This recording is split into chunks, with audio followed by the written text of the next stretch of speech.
Hello everyone, I welcome you to my channel champions SSC.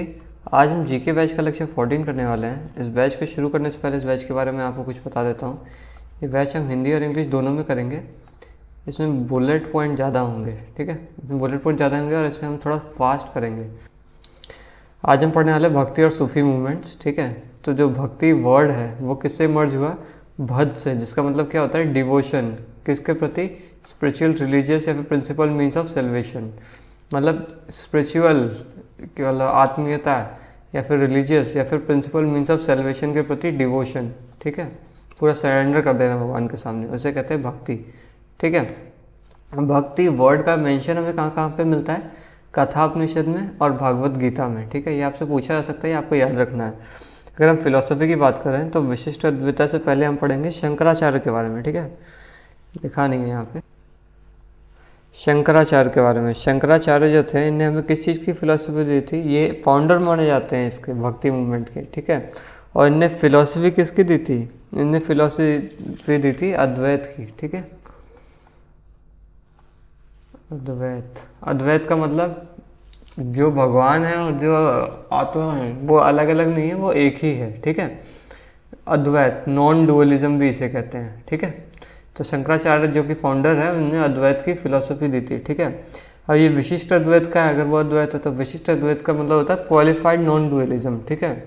अद्वैत जैसे हो गया कि मतलब जिस चीज़ को अलग अलग किया जा सकता है। जैसे पनीर को आप दूध में मिला देंगे तो उसमें से पनीर आप निकाल सकते हैं, पर है वो दूध से ही बना है, तो उसे कहेंगे अद्वैत, ठीक है। विशिष्ट अद्वैत होगा जैसे आप दूध में पानी को मिला देंगे तो ये विशिष्ट अद्वैत हो जाएगा। इसे आप अलग कर ही नहीं सकते, मतलब कंडेंसेशन से कर सकते हैं, मतलब साइंटिफिक मीन्स से अगर आप कर सकते हैं, पर वैसे नहीं कर सकते नॉर्मली, ठीक है। तो ये विशिष्ट अद्वैत हो गया। तो इसके फिर इस फिलोसफी के प्रोपोनेंटर कौन था?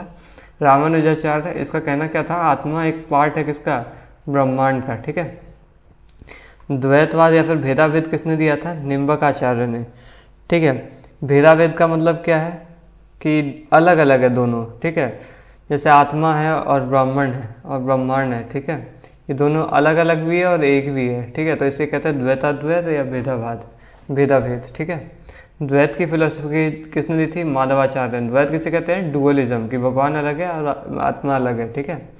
इसे कहते हैं डुअलिज्म, ये याद रखना है, पूछा जाता है आपसे, ठीक है। शुद्ध, ये फिलोसफी वाला ही पूरे सेक्टर आपसे बहुत बार पूछा जाता है, आजकल बहुत पूछे जा रहे हैं, इसलिए मैंने लगाया, ठीक है। शुद्ध अद्वैत किसने दी थी? वल्लभाचार्य ने, ठीक है। अद्वैत फिलोसफी किसने दी थी? शंकराचार्य ने। और द्वैत फिलोसफी का मतलब होता है डुअलिज्म, ये हम देख चुके हैं, ठीक है।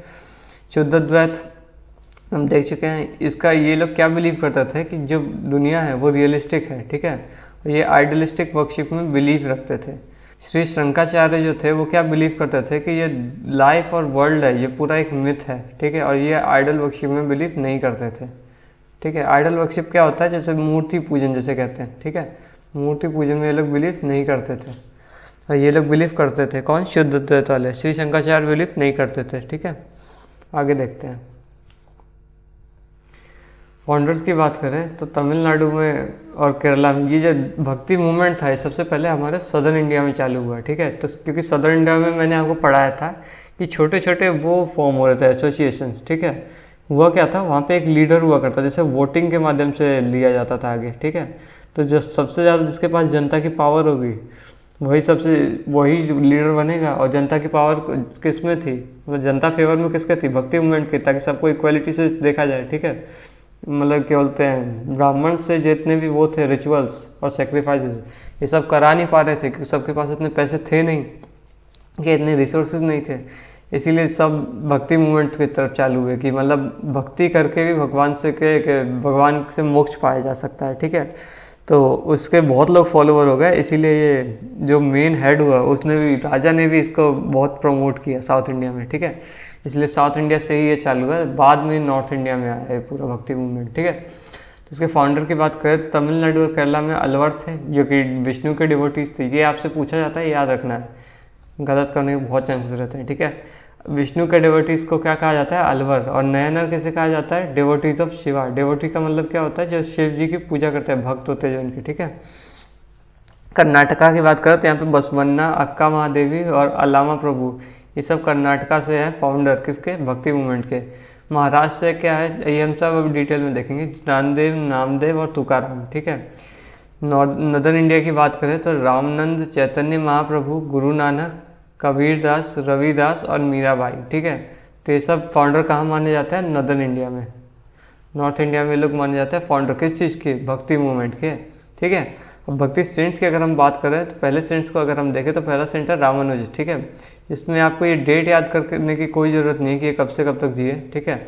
बस कुछ की याद कर ले, जैसे मीराबाई वगैरह की, मीराबाई और तुलसीदास, कबीरदास, इन सब की याद रखनी है, ठीक है। बस आप ये सेंचुरी याद रख लीजिए, जैसे 11 से 12 सेंचुरी लिखा है, 1017 से 1137 तक, ये सब आपको याद रखनी है। रामानुज ने किस चीज़ के फाउंडर थे? ये विशिष्ट अद्वैत के, ठीक है। स्पेशल नॉन डुअलिज्म, ठीक है, विशिष्ट अद्वैत, ठीक है। रामानंद है अगले, फिर क्या बोलते हैं, प्रोफाउंडर, ठीक है, जो कि 14 से 15 सेंचुरी में एग्जिस्ट करते थे। ये निर्गुण सेक्ट से थे, एक मिनट, और ये कहाँ से थे? नॉर्थ इंडिया से, ठीक है। ये डिसिपल, इनका डिसिपल कौन था? कबीरदास। डिसिपल का मतलब क्या होता है? शिष्य, ठीक है, या फिर इनके कहा जो मानता है, ठीक है, शिष्य ही होता है वो। तो इनका शिष्य कौन था? कबीरदास था, ठीक है। इसे डिसिपल भी कहा जाता है।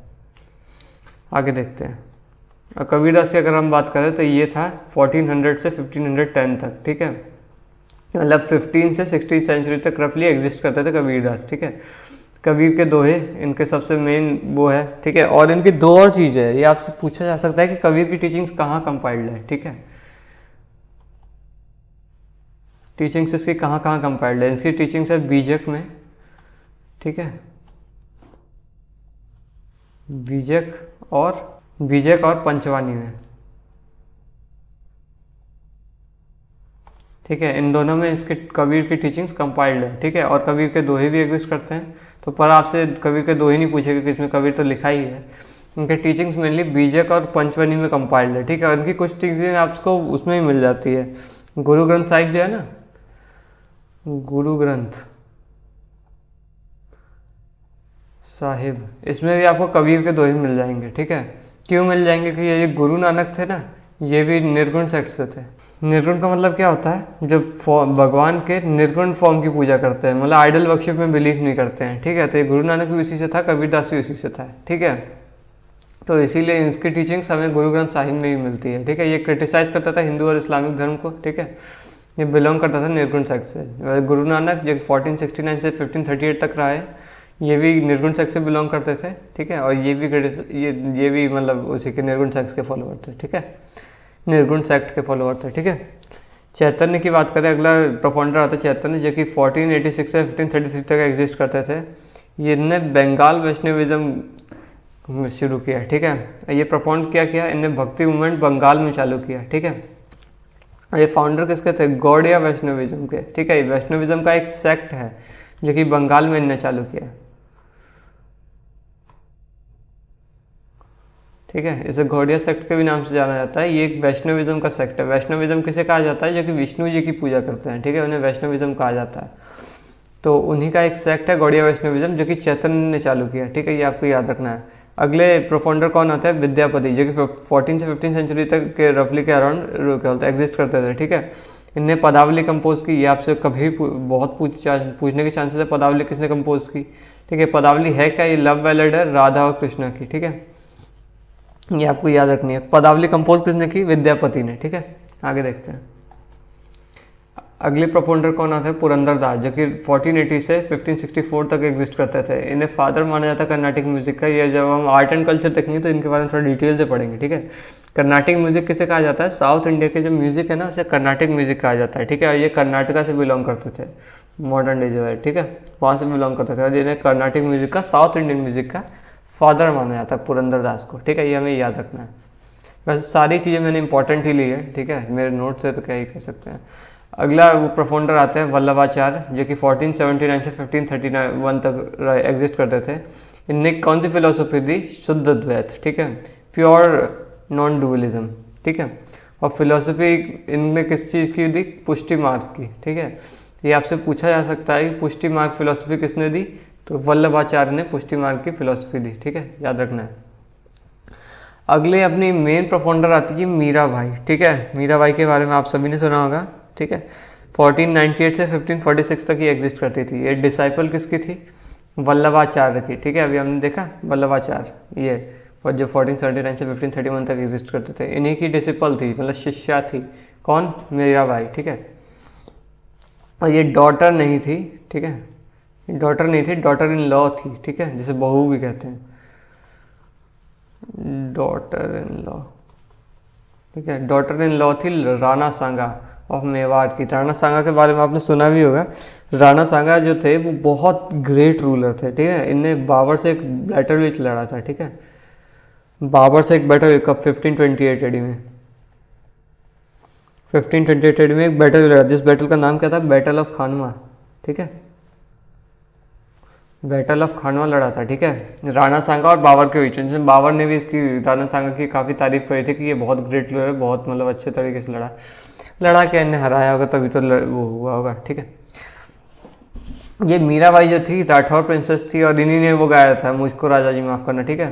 तो मतलब वो एक पोइटिक वे में इनने गाया था, मतलब पूरा जो है वो नहीं गाया था। और ये किस लिए गाया था?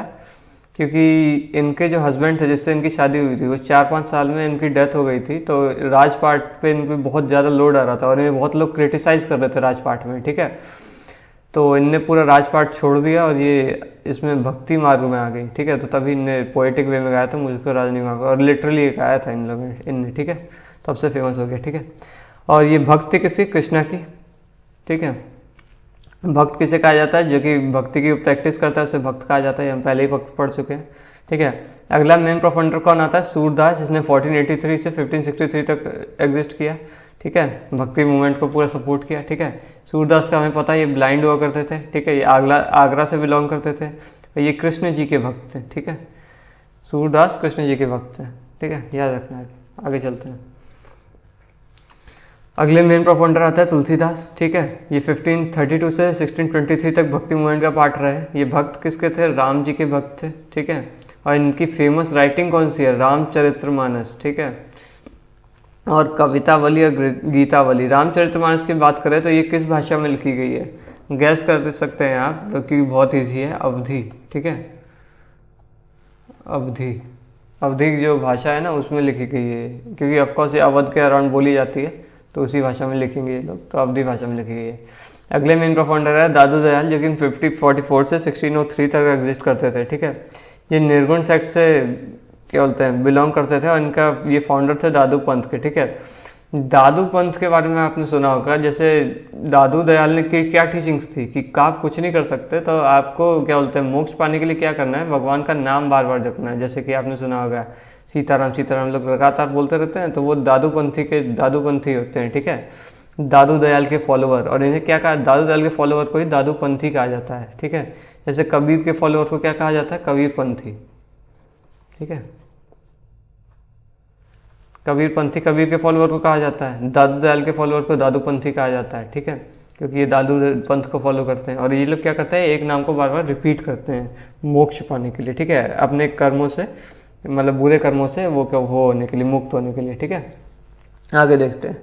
अगले मेन प्रोफाउंडर है शंकर देव, जो कि 1449 से 1568 तक एग्जिस्ट करते थे।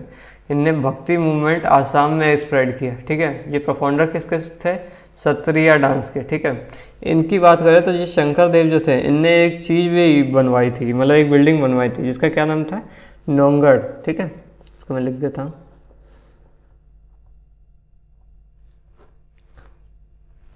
नौगढ़ बनवाया था इनने, ठीक है। इसमें क्या किया जाता था? इसमें यही म्यूज़िक वो किया जाता था, प्रैक्टिस, सॉन्ग और डांस प्रैक्टिस किया जाता था नौगढ़ में। ये एक बिल्डिंग है जो किसने बनाई थी? शंकर देव ने, ठीक है। इनने बोरगीत भी दिया, जो कि बैकग्राउंड साउंड है सत्रिया का, ठीक है। सत्रिया के बैकग्राउंड में बोरगीत गाया जाता है। ये अभी हम आर्ट एंड कल्चर में और डीपली पढ़ेंगे, पर ये तो याद करने वाली चीज़ है, तो आप याद रखिए। सत्रिया के बैकग्राउंड में बोरगीत गाया जाता है, ठीक है, जो कि किसने दिया था? शंकर देव ने, ठीक है। और ये ओरिजिनेट कहाँ से हुआ ये बोरगीत? ये नौगढ़ से, ठीक है। ये आपसे पूछा जा सकता है। आगे देखते हैं। अगले है त्यागराजा, ठीक है, जो कि 1767 से 1847 तक एग्जिस्ट करते थे। ये तमिलनाडु से थे और ये राम जी के भक्त थे, ठीक है। ये इंपॉर्टेंट है, आपको याद रखना। त्यागराजा कहाँ से एग्जिस्ट करते थे? तमिलनाडु से, और राम जी के भक्त थे, ठीक है। आगे देखते हैं। अब महाराष्ट्र में बहुत सारे मेन चीज़ें हुई थी भक्ति मूवमेंट की, ठीक है, और यहाँ से बहुत सारे क्वेश्चन भी बनते हैं हमारे लिए, तो इसके लिए मैंने इसका एक अलग सेक्शन बनाया था, तो इसको देखते हैं हम, ठीक है। ज्ञानेश्वरा या फिर ज्ञानदेव की बात करें तो ये 1271 से 1296 AD तक रहा करते थे, ठीक है। इनने भक्ति मूवमेंट को फाउंड किया था कहाँ? महाराष्ट्र में, ठीक है। महाराष्ट्र में आपसे पूछा जाए कि भक्ति मूवमेंट को किसने फाउंड किया था, तो ज्ञानदेव या ज्ञानेश्वर ने, ठीक है। ज्ञानदेव या फिर ज्ञानेश्वर, ज्ञान से लिखा है, ठीक है। और इनने क्या लिखा था? इनने भावार्थ दीपिका लिखा था, ठीक है, जो कि क्या है? कमेंट्री है भगवत गीता पे, ठीक है। भगवत गीता पे एक कमेंट्री है भावार्थ दीपिका, तो ये भी आपसे पूछा जा सकता है, ठीक है। भावार्थ दीपिका किसने लिखी? ज्ञानेश्वर या फिर ज्ञानदेव ने, ठीक है। और ये भी पूछा जा सकता है, मैं बता चुका महाराष्ट्र में भक्ति मूवमेंट किसने फाउंड किया, ठीक है। अगले वो आते हैं प्रोफाउंडर नामदेव, जो कि 1270 से 1350 तक एग्जिस्ट करते थे। ये फाउंडर है वकारी सेक्ट के, ठीक है। ये आपसे पूछा जा सकता है कि वकारी सेक्ट का फाउंडर कौन है? नामदेव, ठीक है। एकनाथ, ये भी हम देख चुके हैं आगे, पहले इनका नाम पढ़ चुके हैं। 1533 से 1599 तक एग्जिस्ट करते थे। इनने क्या लिखा? भावार्थ रामायण लिखा है, ठीक है। ये भी पूछा जा सकता है भावार्थ रामायण किसने लिखा है? एकनाथ ने, ठीक है। तुकाराम 1598 से 1650 तक एग्जिस्ट करते थे। इनने क्या लिखा है? अभंग लिखा है, जो कि क्या है? एक डिवोशनल पोइट्री है, ठीक है, भक्ति की एक पोइट्री है, ठीक है। रामदास जो 1608 से 1681 तक एग्जिस्ट करते थे। इनने क्या लिखा है? इनने दासबोध लिखा है, जो कि कंपाइलेशन है किस चीज़ का? सरमन्स का, ठीक है, उसी के सरमन्स। सरमन्स क्या होती है? टीचिंग्स, ठीक है। रामदास की टीचिंग्स का वो है कंपाइलेशन, ठीक है। अब भक्ति मूवमेंट के हम मेन फीचर्स की बात करें तो ये लोग क्या करते थे? ये रिचुअल्स और सेक्रीफाइसेस को डिस्कार्ड करते थे, ठीक है। क्यों? क्योंकि वही ब्राह्मणिज्म का बहुत वो हो रहा था, किसी के पास इतने रिसोर्सेज बचे नहीं थे, इन्वेजन इतने ज़्यादा हो रहे थे, ठीक है, और इतना डोमिनेंस हो रहा था ब्राह्मण्स का पूरे सोसाइटी में, इसीलिए रिचुअल्स और सेक्रीफाइसेस को पूरा इन लोगों ने डिस्कार्ड किया, ठीक है। और इन्हें प्रमोट क्या किया? मोनोथिस्टिक फॉर्म ऑफ वर्शिप, मतलब क्या है कि भगवान एक ही है, ठीक है। चाहे आप शिव जी की पूजा कर लिए, विष्णु जी की पूजा कर लिए, या फिर शक्ति जी की पूजा कर लिए, मतलब शेरवाली माता की पूजा कीजिए, ठीक है, भगवान एक ही है, ठीक है। ये लोग मानते थे कि भगवान या तो फॉर्म में है या फिर फॉर्मलेस है, ठीक है। जो फॉर्म में है, मतलब जिनकी मूर्ति है, जिसकी पूजा कर सकते हैं वो, मतलब जो मूर्ति पूजा करते हैं वो मानते थे सगुन को, सगुन सेक्ट को, ठीक है। और जो नहीं मानते थे, फॉर्मलेस जो मानते थे, वो मानते थे निर्गुण को, ठीक है। ये लिखा नहीं यहाँ पे, निर्गुण को, ठीक है। और शिव के जो फॉलोअर्स थे उन्हें कहा जाता है नयनर, ये हम पहले भी देख चुके हैं, ठीक है। और विष्णु के जो वो थे फॉलोअर्स, उन्हें कहा जाता है अलवर, ठीक है। जो विष्णु भगवान की जो पूजा करते हैं उन्हें अलवर कहा जाता है। शिव जी की जो पूजा करते हैं उन्हें कहा जाता है क्या? नयनर्स, ठीक है। फर्स्ट फीमेल प्रोफाउंडर किसकी? भक्ति मूवमेंट की, उन्हें क्या कहा? उनका क्या नाम था? अंडल, ठीक है, जो कि साउथ इंडिया से थी, ठीक है। और फॉर्मलेस निर्गुण सेक्ट, ठीक है। निर्गुण के कौन थे मेन प्रोफाउंडर? कबीरदास, ठीक है, ये हम देख चुके हैं। और गुरु नानक किसके थे आपको बताना, मैं आपको बता चुका हूँ, ठीक है। गुरु नानक, ठीक है, ये कौन से सेक्ट के थे आपको बताना है, ठीक है। वीर शैविज्म की बात करें या फिर शरण मूवमेंट की बात करें तो ये मूवमेंट कर्नाटका में चला जाता है, ठीक है। ये लोग करते क्या है, जैसे हाथ में जो वो लोग ताबीज़ वगैरह बांधते हैं, उसकी जगह ये लोग शिव जी का एक आइडल रखते हैं। आइडल मतलब शिवलिंग, ठीक है। तो शिव जी का एक शिवलिंग बांध के हाथ में ये लोग घूमते हैं और ये लोग हर चीज़ को क्रिटिसाइज़ करते हैं। ये लोग अपनी बॉडी को जो है ना जलाते नहीं हैं, बरी करते हैं, ठीक है। और बरी मतलब दफनाते हैं, ठीक है। और ये हर चीज़ को, ये लोग पुनर्जन्म को नहीं मानते हैं, किसी चीज़ को नहीं मानते हैं, ठीक है। सर हर चीज़ को क्वेश्चन करते हैं, कास्ट सिस्टम को नहीं मानते हैं। तो ये लोग वही है, इनको लिंगयत्स भी कहा जाता है, ठीक है। तो काफ़ी ज़्यादा फेमस है, तो इनके बारे में भी पढ़ते हैं। ये कर्नाटका में चालू हुआ कब? मिड 12th सेंचुरी में, ठीक है। इस वीर शैविज्म मूवमेंट को चालू किसने किया था? बसवन्ना, अलाम प्रभु, अक्का महादेवी ने, ठीक है। इन तीनों ने मिलकर इस वीर शैविज्म मूवमेंट को चालू किया था। और ये किसके अगेंस्ट है? रिचुअल और आइडल वर्कशिप के अगेंस्ट। मैंने बोला था ये लोग आइडल वर्कशिप को बिल्कुल नहीं मानते हैं, ठीक है। इनका मानना है निर्गुण सेक्ट के, ठीक है। इनने कास्ट सिस्टम को भी चैलेंज किया, हर चीज़ को ये लोग चैलेंज करते हैं, ठीक है। तो पेन लिखा चलता है, ये कास्ट सिस्टम को चैलेंज करते हैं, ठीक है। इनने एनकरेज क्या किया? विडो और पोस्ट प्यूबर्टी मैरिज, ठीक है। विडो मैरिज को इनने एनकरेज किया, ठीक है, जो कि पहले लोग बहुत इरेडिकेट करते थे सोसाइटी में, जो कि आज भी करते हैं, ठीक है। पर इनने बहुत ज़्यादा वो किया, क्या बोलते हैं, एनकरेज किया, ठीक है। पोस्ट प्यूबर्टी मैरिज मतलब आपको पता ही है, ठीक है। ये हिंदी में दिखा देता हूँ, ठीक है। ये आगे देखते हैं। इनने एक अनुभव मंताब करके एक वो बनाया, क्या बोलते हैं, ऑर्गेनाइजेशन, जिसमें क्या हुआ करती थी, पहली डेमोक्रेटिक पार्लियामेंट हुआ करती थी। डेमोक्रेटिक कैसे जितने भी वीर शैविज्म के वो फॉलोवर थे वो डेमोक्रेटिकली इनको इलेक्ट करते थे, ठीक है। और ये क्या हुआ करता था, एकेडमी हुआ करता था सेंट्स और फिलोसोफर की, जो कि लिंगियत फेथ्स को फॉलो करते हैं, लिंगियत फेथ्स को, ठीक है। ये पहली डेमोक्रेटिक पार्लियामेंट थी वर्ल्ड की। ये आपसे पूछा जा सकता है कि अनुभव मंताप क्या है, ठीक है। अनुभव मंताप क्या है, first democratic parliament of the world, ठीक है। अगली चीज़ की बात करते हैं वकाई ट्रेडिशन की। आगे देखते हैं, बात करते हैं वकाई ट्रेडिशन की। वकाई ट्रेडिशन क्या है, ये एक रिलीजियस मूवमेंट है, ठीक है, जो कि स्पिरिचुअल ट्रेडिशन है हिंदुइज्म का, ठीक है। वकारी ट्रेडिशन महाराष्ट्र में मेनली परफॉर्म किया गया, ठीक है, जिसमें कि मराठी लोग जो पिलग्रिमेज करेंगे उससे वो एसोसिएटेड है, ठीक है। मतलब मराठी लोगों की भगवान के प्रति आस्था से एसोसिएटेड है ये वकारी ट्रेडिशन। तो आपको बस ये याद रखना है कि वकारी ट्रेडिशन हुआ कहाँ करता था, तो ये हुआ करता था महाराष्ट्र में, ठीक है।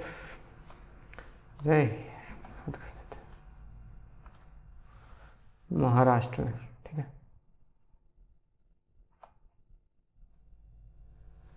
ठीक है, महाराष्ट्र में हुआ करता है, बस आपको ये याद रखना है, ठीक है। और ये हिंदुइज्म से एसोसिएटेड है। आगे देखते हैं, अब हम बात करते हैं भक्ति मूवमेंट में सिख गुरु की, ठीक है। तो नया धर्म बन गया था सिखिज्म, ठीक है, सिखिज्म नया धर्म बन गया था, ठीक है। और इसके पहले गुरु कौन थे, गुरु नानक देव, जो कि कब से कब तक रहे, 1469 से 1539 तक, ठीक है। इनका जन्म कहाँ हुआ, तलवंडी में, और तलवंडी कहाँ ये पड़ता है, पाकिस्तान में, ठीक है, ये मॉडर्न डे पाकिस्तान में पड़ता है। इनका डेथ कहाँ हुई, करतारपुर में। इनने लंगर सिस्टम को भी चालू किया, ठीक है। आपसे गुरु नानक देव की कास्ट पूछी जा सकती है, ठीक है, कि ये किस कास्ट से थे। ये कास्ट से खत्री कास्ट से थे, ठीक है, ये खत्री कास्ट से थे, ये आपको याद रखना है, ठीक है। आपसे पूछा जा सकता है, क्योंकि ये जितने भी ये धर्म हुए हैं, ये सारे जैनिज़्म, बुद्धिज़्म और ये सिखिज़्म, ये सब उससे हिंदुइज्म से ओरिजिनेट हुए, ठीक है। और ये सब एक ना एक कास्ट से हुआ करते थे। अगले गुरु आते हैं गुरु अंगद देव, जो कि 1539 से 1552 तक एग्जिस्ट करते थे, ठीक है। और इनने क्या इंट्रोड्यूस की, गुरुमुखी स्क्रिप्ट। पंजाबी आप देखते होंगे ना, पंजाबी जो लिखी जाती है, ठीक है, मेरे को लिखना नहीं आता है, ठीक है। पंजाबी जो लिखी जाती है ना, उसकी स्क्रिप्ट कौन सी होती है, गुरुमुखी, ठीक है। जैसे हमारी हिंदी की होती है देवनागरी, वैसे पंजाबी गुरुमुखी, ठीक है।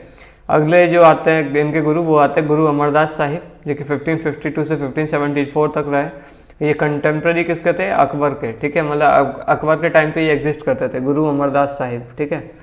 आगे देखते हैं, अगले गुरु आते हैं गुरु रामदास। इनने अमृतसर को फाउंड किया, ठीक है, मतलब अमृतसर शहर इनने बनाया, ठीक है। और ये गुरु कब से कब तक रहे, 1574 से 1581 तक, ठीक है। अगले गुरु की बात करें तो आते हैं गुरु अर्जन देव, ठीक है। ये 1581 से 1606 तक रहे, ठीक है।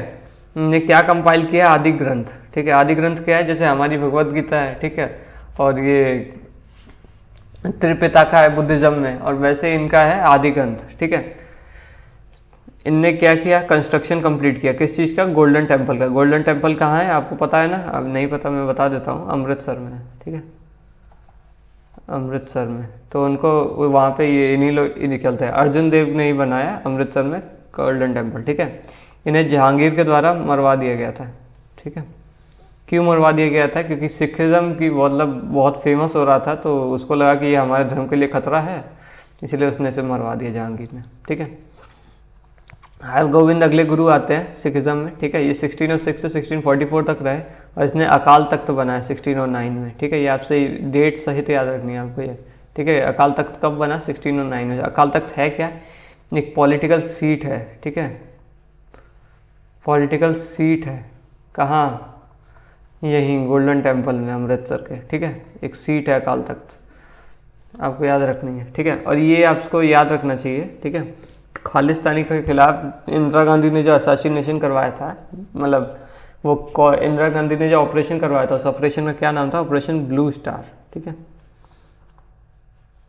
ऑपरेशन ब्लू स्टार, ये इंदिरा गांधी ने करवाया था, ठीक है। ये अभी हम मॉडर्न इंडिया में पढ़ेंगे, ठीक है। आगे देखते हैं, एक मिनट, ठीक है। अगले जो प्रोफाउंडर आते हैं सिख धर्म के गुरु, वो आते हैं गुरु हरराय साहिब, ठीक है, जो कि 1644 से 1661 तक रहे। ये कंटेम्प्रेरी थे किसके, औरंगजेब के, ठीक है। उसके बाद अगले गुरु आते हैं गुरु तेग बहादुर साहिब, ठीक है, जो कि 1665 से 1675 तक रहे, ठीक है। और इन्हें भी औरंगजेब ने मरवा दिया। इन्हें औरंगजेब ने इन्हें क्यों मरवा दिया, क्योंकि क्या था, ये गुरु तेग बहादुर साहिब थे, ये औरंगजेब जो था ये फोर्सफुली कन्वर्ट करा रहा था। जो जम्मू कश्मीर में होते हैं ना कश्मीरी ब्राह्मण, उनका ये फोर्सफुली ज़बरदस्ती कन्वर्ट करवा रहा था, ठीक है, किसमें, इस्लाम में, ठीक है। अब तेग बहादुर साहिब ने इसे अपोज किया कि ये गलत कर रहे हो, ठीक है। तो औरंगज़ेब ने बोला कि इससे भी फोर्स किया कि तुम भी इस्लाम में कन्वर्ट हो जाओ, पर ये नहीं हुआ तो इसे मरवा दिया गया, ठीक है, गुरु तेग बहादुर साहिब को औरंगज़ेब के द्वारा। तो औरंगज़ेब बहुत वैसा रूलर था, अभी हम पढ़ेंगे इसके बारे में, ठीक है। गुरु गोविंद सिंह साहिब अगले जो लास्ट सिख गुरु थे, ठीक है, 1675 से 1708 तक एग्जिस्ट करते थे और इन्हें खालसा पंथ की चालू करी, ठीक है। ये एक सेक्ट था सिखिज्म का ही, ठीक है, खालसा पंथ, और इसे वॉरियर क्लास भी कहा जाता है खालसा पंथ को, ठीक है, वॉरियर क्लास, ठीक है, इन्हें वॉरियर क्लास भी कहा जाता है। आगे देखते हैं। अब हम बात करते हैं सूफी मूवमेंट की, ठीक है, भक्ति मूवमेंट हमारा खत्म हुआ, बात करते हैं सूफी मूवमेंट की, ठीक है। सूफी मूवमेंट में क्या इन लोगों ने प्रपोज किया कि लैंड ऑफ काफिर किसे कहा जाता है, जहाँ हिंदू लोग रहते हैं, मतलब अपना भारत, ठीक है। इसको इन लोगों को कन्वर्ट करना है, ठीक है, कि इनका मकसद है कि इन्हें कन्वर्ट करना है किस चीज़ में, लैंड ऑफ इस्लाम में, जिसका मतलब क्या होता है, दरुल हरेम, ठीक है। उसमें इन लोगों को लैंड ऑफ कफीर को दरुल हरेम में कन्वर्ट करना है। ये सूफी मूवमेंट पे इन्हें बहुत प्रमोट किया, ठीक है। कैसे किस वे के द्वारा, किस रास्ते से, जिहाद से। जिहाद किसे कहते हैं, रिलीजियस वॉर को, मतलब क्या, एक जैसे हिंदू है वो मुस्लिम से लड़े, मुस्लिम मतलब मुस्लिम हिंदू से लड़े, ठीक है, क्योंकि हमारे धर्म में तो ऐसी कोई चीज़ें है नहीं, ठीक है, तो मुस्लिम हिंदू से लड़े, और उसे क्या कहेगा, जिहाद, ठीक है। और जो जिहाद को फॉलो करेगा उसे क्या मिलेगी, जन्नत, ठीक है। उसे क्या कहा जाता है, मुजाहिद, ठीक है। जो जिहादी होता है उसे क्या कहा जाता है, मुजाहिद, ठीक है। अब हम बातें करते हैं सूफी वर्ड और उनके मूवमेंट्स की, ठीक है। तो सूफी वर्ड्स में तवस्सुफ का मतलब क्या होता है, सूफीज़म, ठीक है। शेख पीर या मुर्शीद का मतलब क्या होता है, स्पिरिचुअल टीचर, ठीक है, जो उनको उनके धर्म का ज्ञान देता है, ठीक है। मुरीद किसे कहा जाता है, डिसिपल को, शिष्य को, ठीक है, शिष्य या फिर जो भी उनका फॉलोवर होता है उसे मुरीद कहते हैं, ठीक है। और खलीफा किसे कहा जाता है, सक्सेसर को, जैसे एक के बाद जो दूसरा आया उसे खलीफा कहा जाएगा, ठीक है। खनक किसे कहा जाता है, हॉस्पाइस मतलब एक बिल्डिंग है जहाँ पे सारे सूफ़ी के लोग, सूफ़ी के मतलब सूफ़ी ट्रेडिशन के लोग जो भी सूफ़ी मूवमेंट को प्रमोट करते हैं तो एक कम्युनिटी में, उसे कहा जाता है खनक, ठीक है। समा किसे कहा जाता है, म्यूजिकल रिसाइटल को, जो ये लोग गाते हैं, ठीक है, उसे शमा कहा जाता है, ठीक है। ये आपसे पूछा जा सकता है ये सारी चीज़ें, इसीलिए मैंने लिखी है, ठीक है, इंपॉर्टेंट है। आगे देखते हैं। रक्सा किसे कहा जाता है, डांस को, सूफी लोग जो गोल गोल घूम कर डांस करते हैं ना, आपने शायद ही देखा होगा, ये लोग गोल गोल ऐसे ऐसे घूमते हैं, ठीक है, तो उसे क्या कहा जाता है, रक्सा कहा जाता है, ठीक है। फना किसे कहा जाता है, सेल्फ एनिलेशन को, कि अपने आप को पूरा वही भगवान अल्लाह इन लोगों का ताल्ला होता है तो अल्लाह के प्रति पूरा डिवोटेड कर देते, तो उसे फना कहा जाता है, ठीक है। ज़ियारत किसे कहा जाता है, pilgrimage to the tombs of Sufi saint, तो सूफी जितने भी संत हैं उनके जो जितने भी वो हैं, क्या बोलते हैं, ग्रेव, तो मतलब जितनी भी सूफी सेंट्स की ग्रेव है वहाँ पे पिलग्रिमेज करना है, ठीक है, कि मतलब पिलग्रिमेज एक तरीके से इनका वो हो गया है, क्या बोलते, तीर्थ, ठीक है। जितने भी सूफी सेंट है तो उनका तीर्थ, उनके ग्रेव पे जाके तीर्थ करना है, ठीक है, तो उसे क्या कहेंगे, जियारत कहेंगे, ठीक है, ये आपको याद रखना है, पूछा जा सकता है। अब सूफी सेंट्स की बात करते हैं। ख्वाजा अली हुज़ीबिरी, ये 11वीं सेंचुरी में हुआ करते थे, ठीक है। इन्हें दाता गंज बख्श के नाम से भी जाना जाता था, ठीक है, ये आपको याद रखना है। दाता गंज बख्श के नाम से किसे जाना जाता था, ख्वाजा अली हुज़ीबिरी, ठीक है, ये 11वीं सेंचुरी आपसे नहीं पूछेगा कोई। शेख बहाउद्दीन ज़कारिया, ठीक है, ये 1182 से 1262 तक रहा करते थे, ठीक है। ये इसने क्या फाउंड किया था, खनक ने फाउंड किया था, कहाँ, इंडिया में, कहाँ पे, मुल्तान में, ठीक है, उस टाइम पे मुल्तान इंडिया में, ठीक है। और ये फाउंडर किसके थे, सुहारावर्दी ऑर्डर के। ये अब मैं ये बताऊँ आपको तो क्या बोलते हैं, ये सूफी मूवमेंट जितना भी था इसमें अलग अलग ऑर्डर हुए, सुहारावर्दी ऑर्डर, चिश्ती ऑर्डर, ठीक है। तो ये सब क्या था, सेक्ट थे, ठीक है, एक तरीके से वो थे, एक फॉर्म था उसी का, ठीक है। जैसे हमारे में सेक्ट अलग अलग हो गए थे, जैसे हिंदुज़म से अलग अलग सेक्ट ओरिजिनेट हो गए, तो वैसे ही ये मुस्लिम, ये क्या तो कहते हैं, इस्लाम से अलग अलग सेक्ट ओरिजिनेट हो रहे थे, ठीक है। सुहारावर्दी ऑर्डर, चिश्ती ऑर्डर, ये सब ये सूफी सेंट ओरिजिनेट कर रहे थे, ठीक है। जैसे अपने में अपन लोगों ने देखा था कबीर ने ओरिजिनेट किया, कबीर पंथी, ठीक है। दादू दयाल ने ओरिजिनेट किया, दादू पंथी, ठीक है, वैसे ही। अगला एक आता है सूफी सेंट, वो है ख्वाजा मोइनुद्दीन चिश्ती, ठीक है, ख्वाजा मोइनुद्दीन चिश्ती, जो कि 1141 से 1236 तक एग्जिस्ट करता था। इसने क्या फाउंड किया? चिश्ती ऑर्डर, ठीक है। ये पूछा जाएगा इसीलिए मैंने लिखा है। सुहरावर्दी ऑर्डर किसने? शेख बहाउद्दीन जकारिया ने, ठीक है। चिश्ती ऑर्डर किसने? ख्वाजा मोइनुद्दीन चिश्ती ने, ठीक है। आगे देखते हैं। अगर बाकी सेंट्स की बात करें चिश्ती सिलसिला के या फिर चिश्ती ऑर्डर की, ठीक है, तो वो कौन कौन हुआ करते थे? शेख हमायुद्दीन नगाकुरी, शेख हमायुद्दीन नगौरी, ठीक है, जो कि 1192 से 1274 तक एग्जिस्ट करते थे। ख्वाजा कुतुबुद्दीन बख्तियार काकी, ये तो बहुत फेमस है। क्यों? क्योंकि कुतुबुद्दीन ऐबक जो था वो इन्हीं का डिसिपल था। डिसिपल का मतलब क्या होता है? फॉलोअर या फिर शिष्य, ठीक है।